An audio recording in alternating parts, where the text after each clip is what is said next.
Kemampuan merasakan nikmat sabar tergantung sejauh mana keimanan kita terhadap takdir yang Allah tetapkan.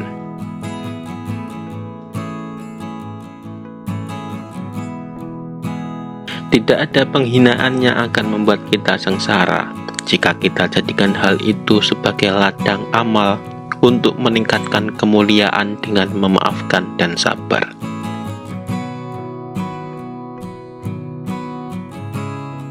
Sebuah musibah akan menjadi kenikmatan jika kita berhasil menyikapinya dengan syukur, sabar, dan tawakal, serta mampu mengambil hikmah dari setiap kejadian.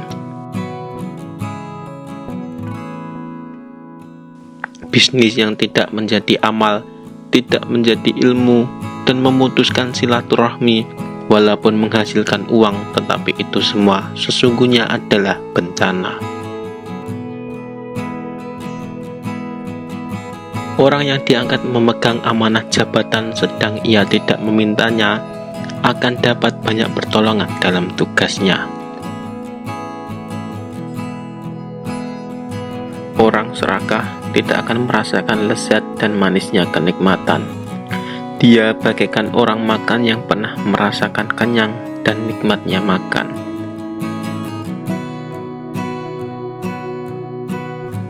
Hati menjadi resah dan gelisah ketika kita terbiasa berandai-andai dalam menyikapi persoalan hidup. Bersabar dalam kemudahan, kesuksesan, dan pujian itu lebih berat dibandingkan sabar dalam kesempitan. Para pembohong akan dipenjara oleh kebohongannya sendiri. Orang yang jujur akan menikmati kemerdekaan dalam hidupnya. Kita harus melatih hati kita agar tidak terlalu sensitif. Hati yang terlatih dan kuat akan terpelihara dari segala macam bentuk dendam kusumat. Di antara yang membuat kita dihargai orang lain adalah karena Allah masih menutupi aib, keburukan, dan kekurangan kita. Jadikanlah setiap kritik, bahkan penghinaan yang kita terima sebagai jalan untuk memperbaiki diri. Orang berilmu pengetahuan ibarat gula yang mengundang banyak semut. Dia menjadi cahaya bagi diri dan sekelilingnya. Orang yang suka mengadu domba, dia meniru cara setan ketika menggoda manusia agar saling bermusuhan. Kala musibah datang menimpa, maka segera kenakan pakaian sabar. Dengan sabar, musibah yang terjadi akan membuat jalan bagi datangnya nikmat. Putuskan setiap harapan selain kepada Allah. Putuskan setiap kerinduan selain rindu ingin berjumpa dengan Allah. Betapa buruk perilaku munafik. Seseorang menasihati orang lain agar rendah hati, padahal dirinya sendiri sedang berlaku sombong. Kesempatan untuk memperbaiki diri senantiasa terbuka lebar. Hanya saja ada yang bersegera, terlambat, menunda-nunda, bahkan lari darinya. Orang jahat bukan hanya para pembunuh. Orang yang bermuka dua juga sangat jahat, sebab ia mampu menghancurkan negara yang kuat sekalipun. Jujur kepada diri, tak berharap orang lain menilai lebih dari kenyataan, adalah kunci ketenangan diri.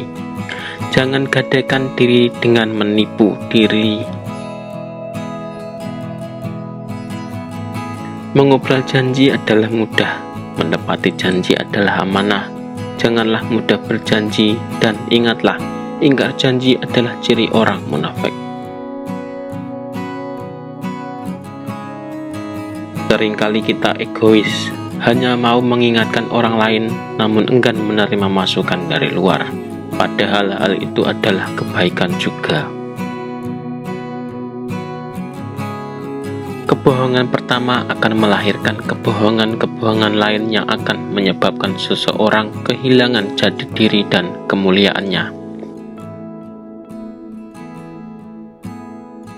Menyibukkan diri dalam aktivitas ibadah merupakan obat mujarab bagi seseorang yang ingin bangkit dari kesedihan berkepanjangan.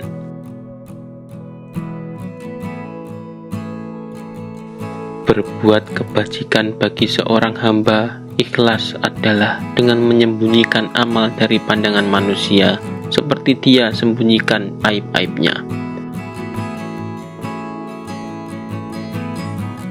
Beruntunglah wanita solehah karena menjadi cahaya bagi keluarga dan melahirkan generasi dambaan. Kelak dia akan menjadi bidadari surga.